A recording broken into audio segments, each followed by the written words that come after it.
Thank you for joining the third annual Spring Financial Aid webinar series. This series is brought to you by the Northern California College Promise Coalition, or NCCPC for short. NCCPC is a collective impact coalition with over 40 members serving over 150,000 students across 12 Northern California counties. Our geographic footprint includes the 9 Bay Area counties, Sacramento, San Joaquin, and Tulare counties. We bring over 200 leaders together through committees, convenings, and working groups around 4 key pillars. Number 1, advancing public policy. Number 2, building campus partnerships. Number 3, scaling workforce pipelines.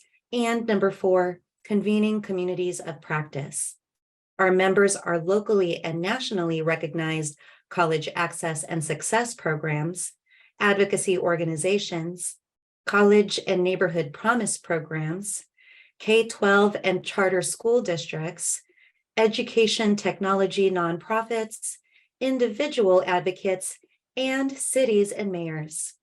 We believe that working together, we can impact systemic change on behalf of all of the students we serve and beyond. We've got an absolute powerhouse today with 4 incredible women joining us. Before I get into their specific introductions, if there's anything any of you in the audience need from me today during the workshop, please feel free to reach out via chat. It is now my privilege to introduce today's session and our speakers. First up, we've got Bronwyn Garrison, Assistant Director of Compliance at the University of California, San Diego. Next, we've got Anafe Robinson, Acting Dean of Student Services at LA Pierce College. Thirdly, we've got Jenny Garcia, Associate Director of Compliance and Training at the University of San Francisco. And finally, last but not least, we've got Christina Tangalakis, Associate Dean, Financial Aid Office at the Glendale Community College. In addition, if at any time during today's presentation you have questions, please use the Padlet link that will drop into the chat. This is where we'll go for questions when we get to the question and answer section. You can heart a question you already see to upvote that question for our speakers. Now, we'll turn it over to our speakers to share their screen and introduce today's topic. Take it away, Christina. Thank you. I'm just getting my slide up and just want to make sure that you can see it before I keep going. We're good? Okay, thank you. Well, I just want to first of all say thank you to your organization for inviting us.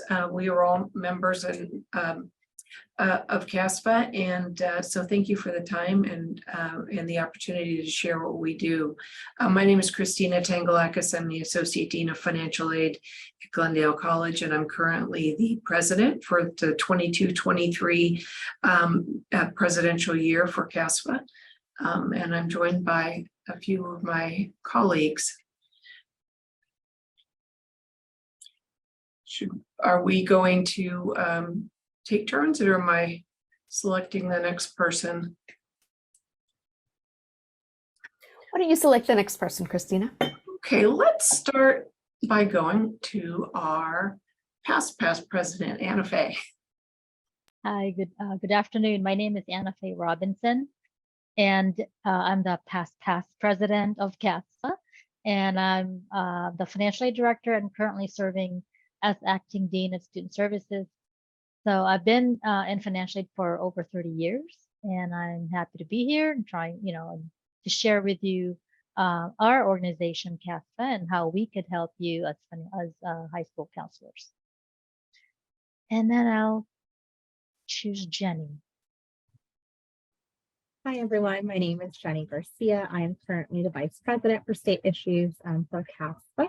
I'm also the Associate Director of Compliance and Training at the University of San Francisco. I've been in financial aid for approximately 4 years now. And I guess that leaves me. So hi, everyone. My name's Bronwyn Garrison. I am the past CASFAA president. So I'm between Christina and Anafe.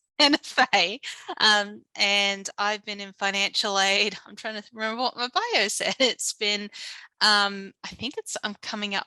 It's a couple years shy of 20. It's been most of my adult career. So I've had the pleasure of being serving CASFAA in different roles similar to other folks on here, Vice President of State Issues, in addition to serving as President, and currently working at UC San Diego's Financial Aid and Scholarships Office. And thank you for joining us today, and to the organization for letting us be part of this conversation.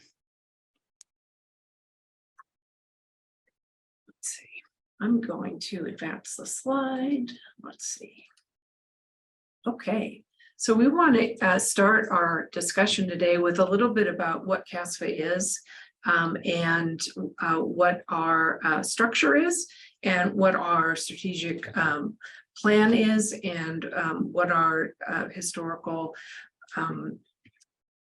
charter is, and what we focus on in our mission and values. So CASFAA is the California Association of Student Financial Aid Administrators, and we do not include just financial aid administrators, but those who have shared mission and share common cause with our profession. So we have many folks like yourselves who are interested in college affordability and access that are part of our volunteer group. We are an all volunteer organization. And we do our work through a variety of activities, trainings, and committees that advance our work forward and adapt to changes as you know, most of you know, rapidly come through various legislation and policy changes from both the state and the federal level.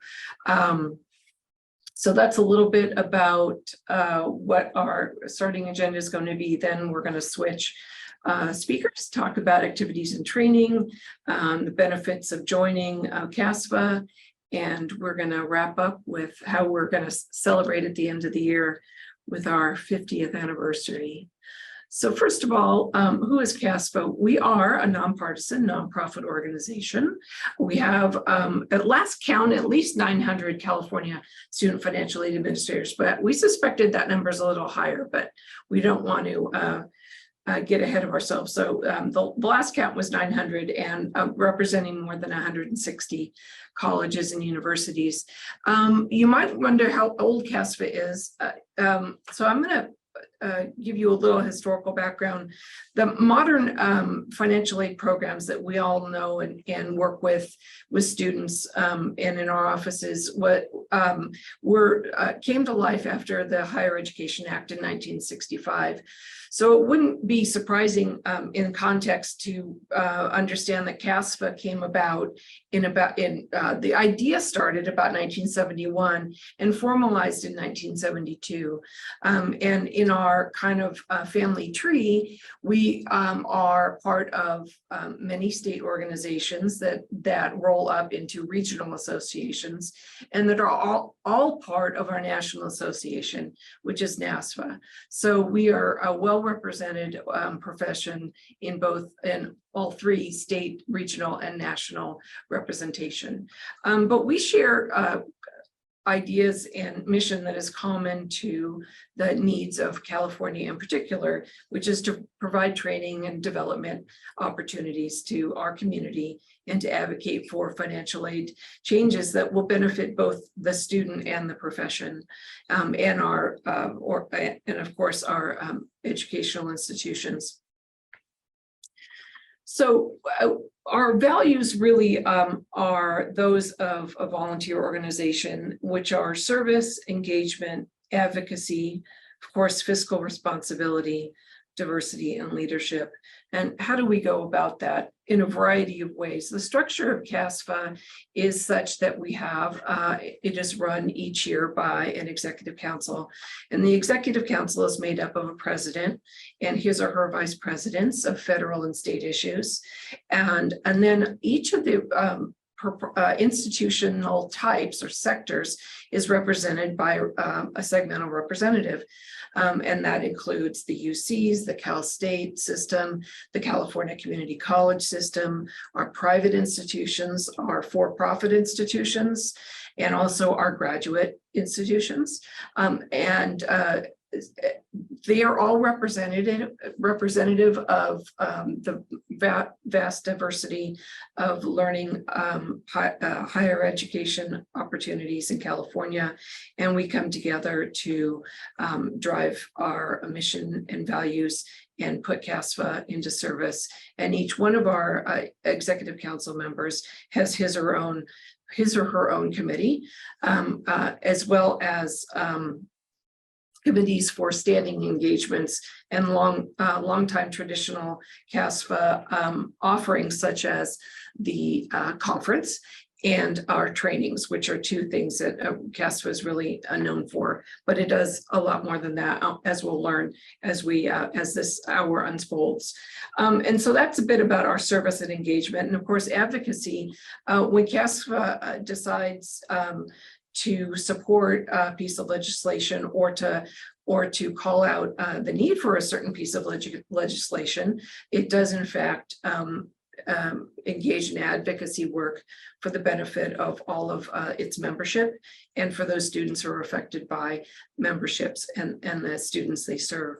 And that could mean advocating at the state level and with our local representation, or even at the national level when we engage with our national and regional associations and actually visit the Hill, whether it's in person, and by the Hill I mean Capitol Hill in Washington, D.C., and visit our federal representatives either virtually or in person, which is something I think many of us on the current EC has been privileged to participate in, and I hope that those who haven't will also engage in that. And we do partner with other organizations that hold common cause with us, and we do often join forces and advocate together for it, and which has been been a very productive and produced results on many occasions. And not surprisingly, we have a duty of care as a nonprofit organization, and that means that we have to have fiscal oversight and care for the institution and for its longevity and its ability to live on into the future. So, and that means providing fiscal oversight using our membership dollars and the funds we receive from trainings and other for-profit offerings that we have for the benefit of the membership. So we recycle that back into the membership and provide engaging and updating and updated trainings on a regular basis. And oftentimes we do ad hoc trainings when something changes out of sequence of our regular trainings, or that comes at us or to us in an order that is not typical. So, and that's been happening a lot lately at the federal level and at the state level. So we do have that fiscal responsibility. We are all volunteer organization. We do not have any paid staff. And so, and that speaks to I think the health and the value of our organization, that we can always find volunteers to help move us forward. And of course, diversity is one of our greatest mission, to continue to provide access, not only to students as they seek higher education, but also in our membership pool and at our executive council level. So diversity is something that we want to demonstrate and also advocate for. And CASFAA also provides leadership potential and growth potential for its executive council, those who aspire to be on the executive council, those who volunteer for us, and also those our memberships by providing leadership training. And this is an exciting opportunity for us to share our brand new strategic plan. I do want to thank past President Bronwyn for overseeing this a very, very large and complex project, which was to review our strategic goals and to renew them in light of the dynamic state that we live in and also in the dynamic profession that we operate in. So I'm really pleased. I think this is my first opportunity, or maybe the first time that we've socialized this outside of CASFAA. So we want to share a little bit of our strategic goals. Actually, these are our strategic goals from the 23 through 27 strategic plan. The document is much more comprehensive than this because we have, for each one of our strategic goals, we have really detailed strategies for accomplishing each of those that roll out to each of our executive council members and their committees. So of course, we first and foremost want to serve as a resource for all financial aid professionals in California. And that means that we need to have integrity in what we do and have accountability and also trustworthiness for our membership. We to keep the institution intact and viable in the future, we want to increase association membership and also its volunteers. So we want that to be a worthwhile opportunity and also experience for our membership. We want to advocate for what's best for students and for the profession. And we talked a bit about how we do that. We want to increase and maintain membership and continue to meet our financial goals to support and sustain the institution, to foster inclusion and equip members to assist in these diverse populations, but also to help live in a diverse world and to navigate the diversity well and successfully in not only in their work life, but in their lived experience. And we also want to improve the preparedness and experience for our executive council members and our volunteers, because we are volunteers and we do work hard. And on behalf of CASFAA and the organizations that we represent, we want to make sure that that's an engaging and valuable opportunity and experience, and something that someone looks back on with pride and satisfaction. So that's a bit about our strategic goals and who CASFAA is, kind of in a nutshell and at a high level. And now I'm going to hand this off to Anafe, if I have that correct, and she's going to take over to explain to us some of the details about how CASFAA puts those strategic goals into play. I think it's Jenny, right? Jenny, you're doing the advocacy? Yes, I'm sorry. So Is this over advocacy next? Is this the advocacy part? Yes. I'm sorry. The first My portion. apologies. Jen, go, take it away. Okay. So as Christina shared a little bit about our organization, one of our main focuses is financial aid advocacy, both at the federal and at the state level. Through our federal issues and state issues committee, we do a number of items to make sure that not only us as financial aid administrators, but also our students are better serviced. Through the federal issues committee, overseen by our vice president of federal issues, we do have representation at leadership conferences. Like Christina said, they do Capitol Hill visits annually. They meet with our legislators to let them know what's going on in California, how they can better support us, and how we can better also support them when new legislation is introduced. We also take positions on legislation that is introduced. For example, one of the legislations that we have, supported in the past is Double the Pell campaign. We want to make sure that students have all the resources that they're eligible for federally, and also increase the amount of federal aid that a student may be eligible for. A little bit more about state issues, as myself as the vice president of state issues. One of our biggest events for the year is Day at the Capitol, in which we meet with California legislators to go over the different types of bills that have been proposed in each session, support these bills, and or work with other organizations to see if bills can be amended. So we meet with our membership, we meet within the state issue committee. We also meet with other campus partners to see what's going on, how administrators feel about certain bills, what are the benefits, what are maybe something that may not be so positive with the bill, and see where we stand on those issues, how it would service our students and how it would service administrators. With these states, we also partner, like I said, with other organizations, one of our main ones being the California Student Aid Commission, because we do share similar values in assisting our California students, as well as our California administrators. And then we have within our own association, we're also members of the WASFA and National Association. NASFA, so WASFA is our regional association for the Western states. NASFA is our national association. We partner with them for training, which Anafe will talk a little bit more on about.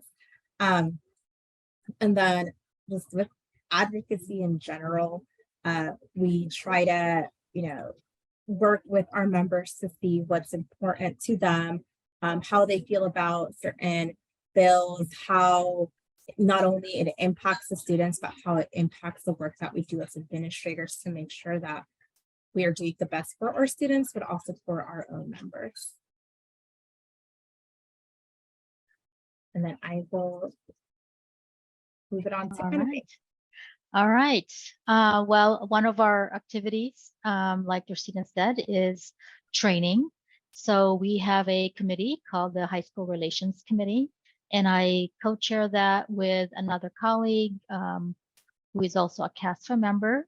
And the goal of the High School Relations Committee is to maintain that relationship with our high school counselors in order to provide them with training, financial aid awareness, and assist the high school counseling community with financial aid advising for our students who are seeking post-secondary education. So this assistance include providing reference materials, training workshops. We could be your resource and contacts to answer those questions that students would ask you. And my local high schools in the service area that we have here at my college, a lot of high school counselors would email me directly and ask those questions, because sometimes some of those questions are very complicated. So we're here to provide you that advice on especially for those students who are struggling with completing that FAFSA or the California Dream application. So since we are your resource, we actually host the or a partner with the California Student Aid Commission and the California Association of Community College Financial Aid Administrators, the annual high school counselors workshop, and that usually happens around early fall. This past year, we actually held for like about 5 months. We had in-person trainings, and we also have virtual trainings. So we, like I said, we partner with the California Student Aid Commission with, through our high school counselors workshops. And part of that is that our partnership with the Student Aid Commission is that we provide and develop the content for federal and FAFSA updates. And we also conduct those presentations with the California Student Aid Commission. So normally the workshops is like a 3-hour long workshop. Depending on the topic, it could be 3 to 4 hours. And our role there is that we provide the federal and FAFSA updates during that first hour of the workshop. So that's what our role is with those annual high school counselors workshop. We are actually gearing up for that now. And we're trying to develop that content with the California Student Aid Commission, and we invite you to attend our statewide financial aid workshops this coming fall, especially with the new what we call FAFSA simplification, which has a lot of changes when it comes to the FAFSA. So hopefully we can see you this fall in one of our workshops. Next slide, please.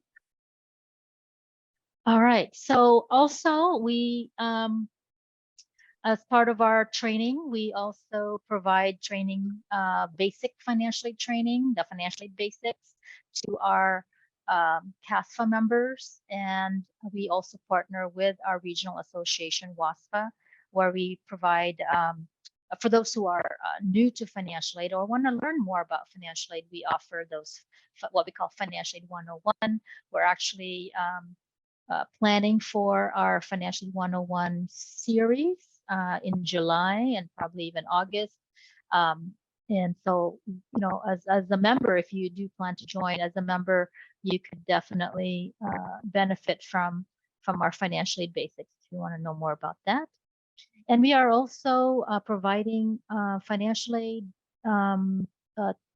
again, financial aid basics at the WACAC and WACAC conference, which is next month in Spokane. So if you are attending that, you know, some of our members of our CASFAA training committee will be conducting that presentation. And later on, we'll talk about the membership. But so part of our you know, training, I think, is this you, Bronwyn? Because I'm not sure. Yeah, I can hop Okay. into it, I'm but sorry, it's a go very ahead. no worries. That's a very nice segue because you talked about training. So this is kind of speaking a little bit more to broader training. So talking about high school, and we do have our training committee. And as mentioned in prior slides, one of our key objectives is to provide prioritized training. When you're going through your every day, just trying to get your work done, everything that's in front of you, trying to stay on top of all the things that are coming down the line is really challenging. So I think that's a really good service that CASFAA was able to provide, is to look at those resources and those things that are coming down the line and get the word out. For example, Anafe, you were talking about all the changes for 24-25 for the FAFSA and for the DREAM Act application as a result. So all the terminology changing, we're all going to have to learn new things. So that's something that our organization helps with. But we do have a great training committee, and part of our training goals is to identify opportunities to provide training to members. So for example, that 24-25 FAFSA that's coming very quickly, develop and deliver online and in-person training as well. So we have a very robust online schedule of trainings these past few years, definitely with the pandemics, everyone's online, but also including in-person training opportunities. In addition to working with CSAC for advocacy, we mentioned about coordinating with CSAC on trainings as well too. They participate at our conferences. We attend meetings with CSAC, and then our collaboration as well with high school relations. Our training committee works with our other CASFAA committees as well too, to identify areas for training, and then other organizations as well, as we're doing today, and then with other ones that were mentioned as well. So something that is a key goal for us is to also provide resources for financial aid administrators to assist them with training staff and finding tools to help them deliver financial aid to students. So something that we are really working on to continue to develop is our training page on our website, and we'll have our link at the end of the presentation, or if you go to Google and type in CASFAA. So we do have a training tab on our page that has a lot of resources. One of them too, it's something that we offer in partnership, or we share with other organizations, is a monthly external training opportunities list. It's a very comprehensive list for this month. Here's links to different trainings that are available, including free online trainings with industry partners and with other associations to share with members. So really trying to get the word out there and share the resources that you might not normally have time to look for yourself, but have that in a good format. And yeah, if we can, sorry, can we go back one slide? Oh, no, sorry. Can we go back forward one slide? I think I'm getting confused on what my slides are. So training, annual training topics. So really, we try to look at those hot topics and the things, whereas we're at financial aid administrators, we know the questions that we're receiving and we want to collaborate on. So mentioning that federal updates and state updates, usually we have an annual webinar where we talk about kind of the hot topics for federal and state issues, and then training opportunities for new aid administrators as well. I think it was last summer we had a series of kind of initial financial aid administrator trainings, because we have a lot of folks new to the field collaborating with materials from NASFAA, our national organization. So a shout out to it, but our tax training is definitely something that we're incredibly proud of, that we've had ongoing for quite a while, but is an incredibly great resource that I know before I think I joined CASFAA, I attended. So usually around January, February, we partner with the organization Iron Briggs to offer tax training, while financial aid administrators and those filling out the FAFSA aren't supposed to be tax experts. Depending on the information that's entered, that could impact financial aid eligibility. And then schools are required to verify that information. So this past year, or I think in January, is when we had in-person sessions all through the state of California, and then offered online as well too, for those who weren't able to make it out in person. So understanding tax returns and implications for needs analysis being how we calculate the expected family contribution, a term which is going to be going away very soon, but it's going to be, I mean, now more than ever, those trainings are going to be critical as we shift gears in how we're determining financial aid eligibility. Then we also offer our NASFAA U courses. We have access to NASFAA trainings from that National Association of Student Financial Aid Administrators, who offer credentials. So we do have trainings to go over the content and preparation for getting your credentials. Hot topics, mentioned FAFSA already, scholarships, professional judgment as defined by the Higher Education Act, determining ways students could potentially be eligible for additional financial aid resources allowed by the regulations. And then mentioned earlier too, the free trainings offered by our industry partners and associations, that monthly compilation of different trainings that we offer, and more. So depending on the needs as they come up from our membership, we'll look to target our trainings. And I think I've got one more slide after this, if we can. Wonderful. So Christina did a really nice job of summarizing our structure and our other committees. So we have a lot of committees that work closely together to a specific topic. So we do have our executive council, federal issues, state issues. Each of our segmental representatives has their own committee as well too. So what's really great about our structure is that, for example, the UC representative will have a separate committee where they can focus on UC issues related to financial aid, and then also bring those forward to the executive council for review, and then potential position papers or speaking with lawmakers. And also we have our access and diversity committee, our conference committee. So getting everything ready to go, in particular the content, all the logistics that go behind that. But it's really also a great opportunity for professional development. As high school counselors, you wear so many hats, and also we wear lots of hats as well too. So really developing different skill sets. It's, I know for me, it's been a great opportunity. We have our CASFAA Chronicle that comes out every 2 months. So we have our folks who work on that newsletter, and then electronic services. So folks who work on updating our website, sending out mass emails. I think before I joined, I just assumed probably that magically all happened, but there's folks who learn those skill sets, a real chance to learn and to grow professionally. And I think, can we go to the next slide? Okay, so the benefits, I'm going to turn this back over to, I think, Anafe, were you going to talk Yes. to that? Okay, Yeah, thank you. just yeah, a little bit about membership. Excuse me.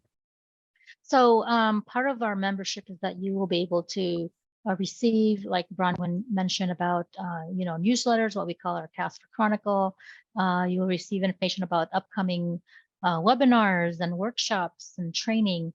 So as high school counselors, we could focus on provide additional training while we have annual training in partnership with the California Student Aid Commission. We would really like to learn more about, other training needs at the high school level, so we can provide that support to you, especially with the bill. Maybe someone can tell me what the bill number is, where high school students will need to complete the FAFSA in order to graduate at a public institution. So we as financial administrators are here to support you on that. So we would like to partner as part of your resource. So by joining our association, CASFAA, we can provide that support to you. And we would like to know also what the needs are. So if you would like to post, questions or suggestions for training, please post that in the Padlet. Because we would like I said, we're here to support, because we would need you also as well, right? It's a partnership between high school and the colleges and universities to ensure that students are aware of financial aid, are aware of the financial aid process, and the different types of financial aid resources that's available to them. So we're here together. So please visit our website, look at our website and learn more about how to join CASFAA. And we'll see you at one of our annual high school counselors workshop this fall. All right, I think Christina, you're gonna finish us off here. Well, if all of that doesn't make you want to be a member of CASFAA, how about a party in Long Beach? We're having our 50th anniversary celebration, slightly delayed, but everyone, I have COVID to blame and no one else. So we are turning 50. In 2022, and the celebration will be in October in Long Beach. It's not just a party, it is our annual conference. So it's kind of a conference wrapped around a party, or a party wrapped around a conference. I'm not sure, but we're going to be celebrating either way, and learning and training as well. The venue is beautiful. It's downtown Long Beach. And we are excited to be celebrating and learning and growing together. And we would love to see you there. There's going to be something critical for anyone with an interest in college success, affordability, and financial aid. There will be something there for all of us. So look for that further instructions on registration and accommodations coming probably later this spring or early summer. Let's see, we are ready to segue now to some Q&A. Wonderful. Thank you so much, everybody. Could our audience please give our illustrious panel some positive vibes for all that they presented today? I know that I learned a lot today about CASFAA that I didn't know a moment ago. So please share your appreciation. And panel, you have quite a few questions. So let's get ready for this. I'm going to try to move all of the policy questions kind of towards the end and start us off with some of the more logistical questions. First, who can join FAFSA? And could you remind us of the costs that are involved? We have, go ahead. I'd have to look up the exact cost, but I know we have different costs depending on the membership level. 75 for individuals membership. and the institutions have another level. But if we're talking about just your membership, then that I think the individual would be the most appropriate selection. Wonderful, thank you for that. And then there are some questions related to the FAFSA. Let me just, hold on, move a few things around. Okay, so there has been quite a lot of talk about FAFSA enrollment period for 2023, potentially getting delayed till as late as Jan 1, 2024. What trainings or events might CASFAA host for its members or the public to get prepared? Well, part of that is our partnership with the California Student Aid Commission, where we host the annual financial aid, high school counselors workshop. So that's one training that high school counselors can attend to receive whatever the latest at that time, federal updates and any FAFSA updates. So since there's a huge change, well, a change in FAFSA for 24-25 that us financial administrators are also learning ourselves, we would really love your feedback, and also maybe we'll, through the executive council and our training committee, we'll see what additional training that we can provide to our partners, the high school counselors, because again, you are there with high school seniors daily. So we're here to provide that support. So you are well, at least you have the latest, right? Up-to-date information on the FAFSA. But the annual workshops, financial aid workshops, would be one of the training sessions that you could attend for sure. If it's okay, I just wanted to jump on. I know as financial aid administrators right now for our campuses, we're on, I think, probably pins and needles waiting for any updates from the Department of Education, which has been a bit of a challenge. I think it was in February when we found out that the release date might be moving to January, which is before we did prior year. The original filing period was January 1st through March 2nd. So I know we're definitely, as announcements come from the Department of Education and screenshots of what the FAFSA might look like, we're definitely staying on top of that. So once we have the information, we can share that information out as well. So yes. There's a couple of also pretty big conferences coming up. Like the NASFAA, the National Organization, is going to have a conference in June, and hoping there'll be federal representatives at that one, and there'll be more information. And then also the federal financial aid conference is virtual and it's free to everyone, not just financial aid administrators, in the start of December. So hopefully we'll have more information before then, but I know just finding out now what the expectation is of the release date will help in strategically planning our trainings, not just for CASFAA, but for our schools as well too. We don't want to get ahead of the game if we don't have the information, but I know you'll start hearing SAI instead of EFC, and I know there's a new term as well too for the I don't remember off the top of my head. It was like for parents and students. It's not stakeholders, but it's something similar. I'd have to go back and look at the NASFAA leadership meeting notes, but we're definitely trying to keep an eye out, and then also at the state level too, because things generally, the California Student Aid Commission and the DREAM Act application mirrors the FAFSA. So as more state information comes out as well too, we're just hanging on for that information to get that get things ready to go. Right there with you all, pins and needles indeed.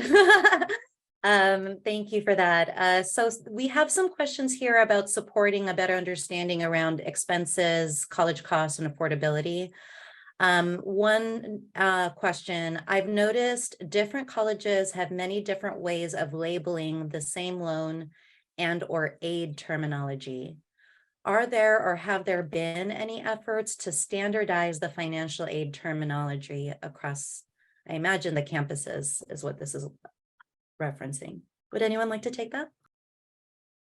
Yeah, well, I can start, and maybe it's probably everyone will participate a little bit in this, because there have been many attempts at standardizing. And the most recent that I read was a government paper. I think it was the Office of Management and Budget or General Accounting Office. I can't remember, that did a report on how schools report college costs and how they what their recommendations are for how not only how they represent costs, but how the which costs they represent, how those costs are labeled, and how the aid will impact costs, gift aid versus work or loan. So, and really what the gist of the report was about, getting to an understanding of how to calculate net costs, which would be essentially the sticker price minus a student's gift aid, so that we could have a standard understanding of what it means to look at net costs, so that students and families have a comprehensive understanding of and an industry-wide understanding of what that means, so they can make more informed decisions. Feel free to, panel, to add in there.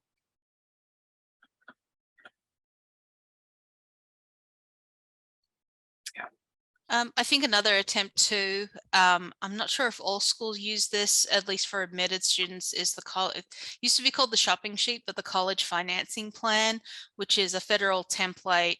And unfortunately, I mean, with each school, one size doesn't always fit all, but a big thing is notating those direct costs, those things that the school will charge, and then indirect costs, things that you'll pay for housing while you're in school, but we don't until you, depending on which housing plan you go with, your rent, that will determine what your actual costs are going to be.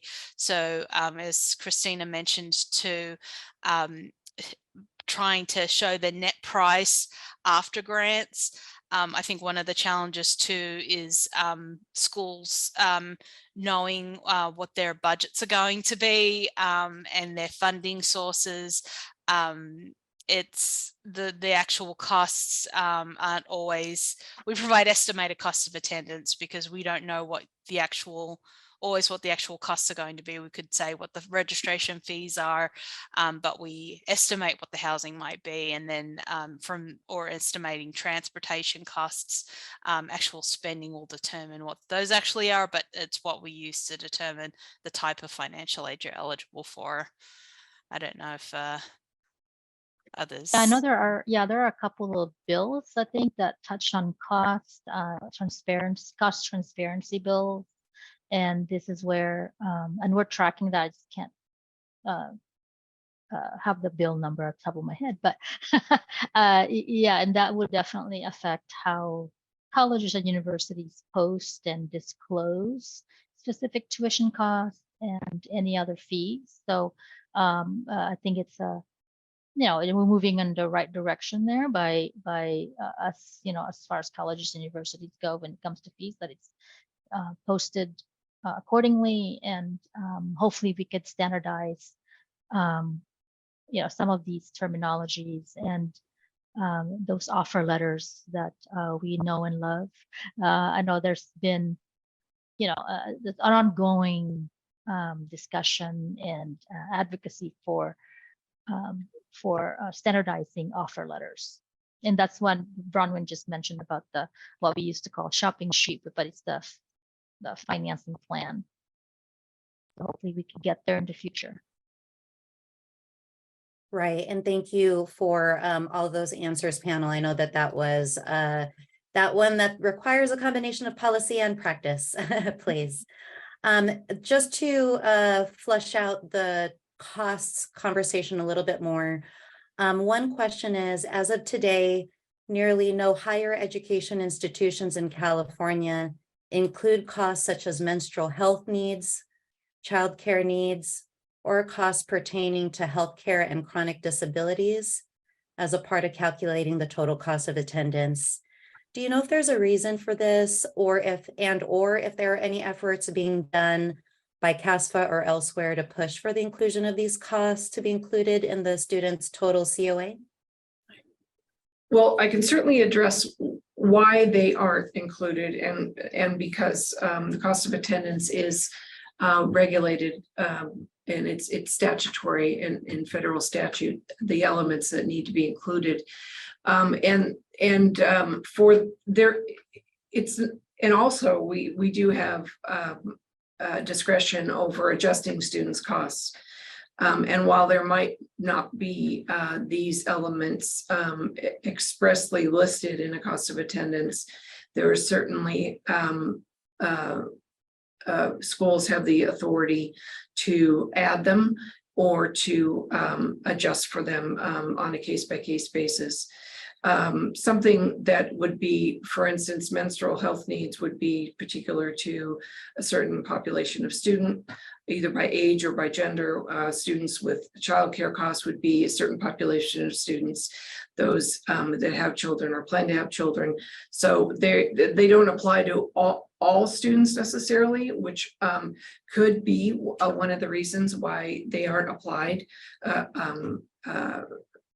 across all costs of attendance, but the ability to make those exceptions based on a particular student's health needs or family costs can certainly be made at the institutional level, and certainly often is.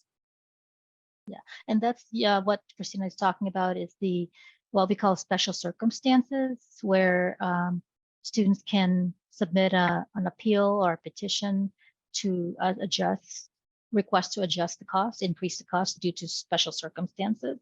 So, and institutions have the financial administrators have the discretion and the authority to adjust those costs on a case-by-case basis.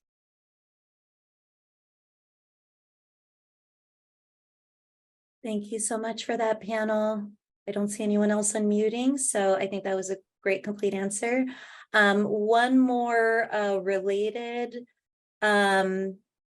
actually, there's a follow-up question. Is there any data on these special circumstances?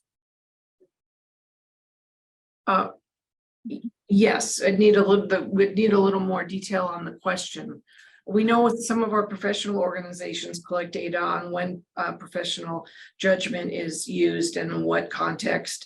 And as you might imagine, because it's a discretion that we have, it is really subject to the culture of the office and also the makeup of the student population, and may not, it probably is not always evenly applied across institutions. You'll probably see a vast difference in how that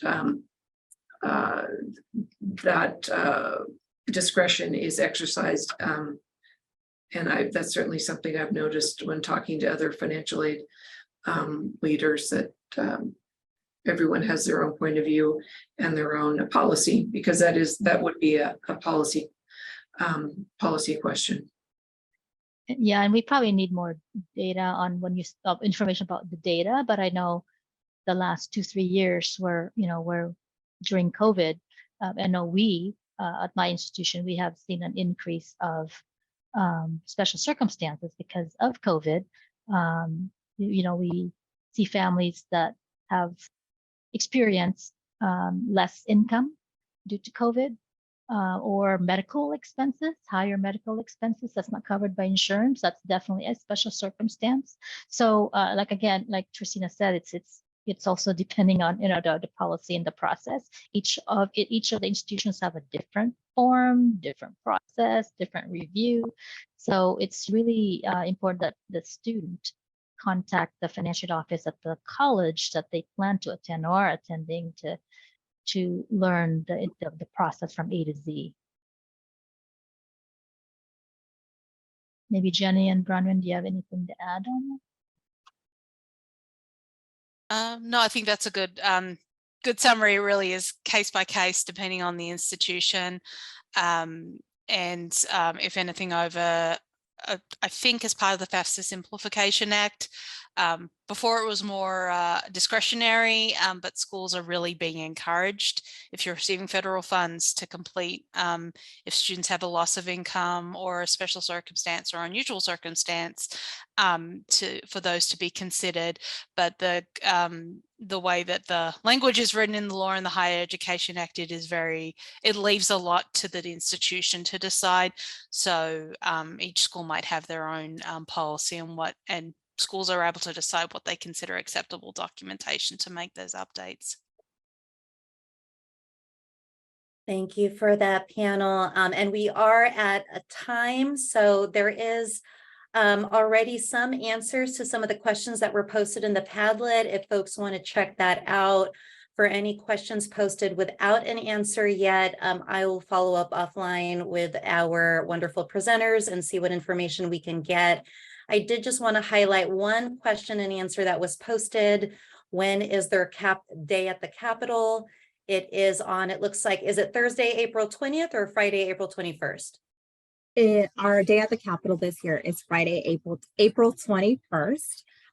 We are currently reviewing the legislation that was introduced in this current session. We have a couple of bills that we will be moving forward and supporting, and a few that we are waiting on more of our sector to comment on to make a public comment or release any information that CASFAA would support or provide.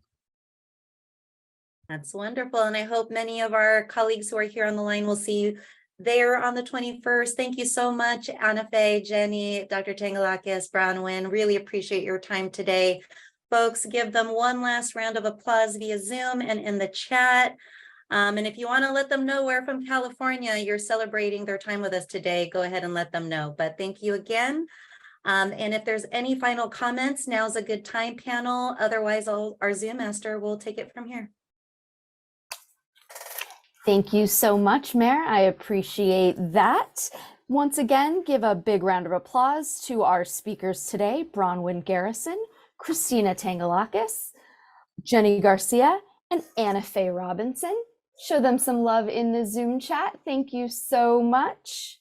We want to thank all of our incredible presenters from across 10 partners who shared their gifts of time, talent, and treasure with us over the last 4 weeks, from February 23 through March 16, 2023.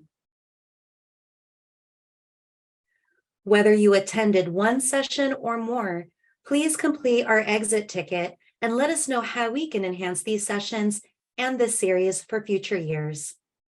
Thank you to our generous partners for providing our wonderful gifts for our series raffle. You can win one of 5 prizes, like a backpack filled with goodies from our steering committee member MoneyThink, a $100 athletic gift card, or a Gap Bank swag bag. Don't forget to check out the rest of this YouTube playlist for more great content from our partners.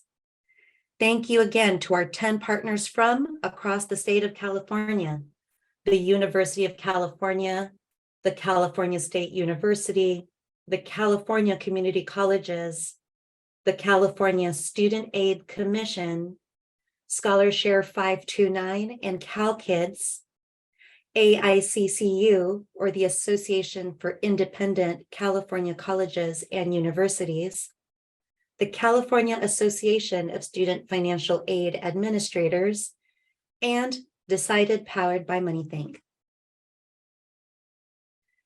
We also want to give special thanks to our connector sponsor, the College Futures Foundation, and to all of our generous sponsors. This free 4-week webinar series is brought to you by the Northern California College Promise Coalition, our members, our sponsors, our partners, and more. We invite you to share this series with your colleagues, students, and families across California. Thank you so much for sharing your time with us.